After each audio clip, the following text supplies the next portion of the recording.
cut din update na magkatabi pa nga sila Alden Richards at Catherine Bernardo, and during shooting ng Hello Love Again just sa Canada, mukhang seryoso yung usapan nila. Pa-share naman ang usapan niya. And ito pa nga, sila Ethan at Joy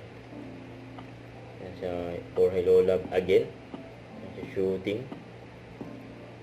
Pare sila nakabag.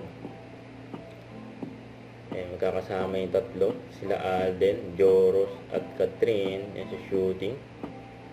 At meron pa silang isang kuwang kasama. At featuring din ang cut din sa 24 oras. Nakalagay sa caption, Chika Minute, fans nila Alden Richards at Catherine Bernardo, all out ang support sa location shoot sa Canada ng Hello Love Again. Ganyang kainit, siyempre cut din. Good morning! Ayos story ni Joros. Sunny day today. Share it out, sprinkle sa kala. Yun na. Huwag kalimutan mag-subscribe, click ang notification bell for more update. Ito po ang Nature Reaction Vlog. Bye guys, thank you for watching.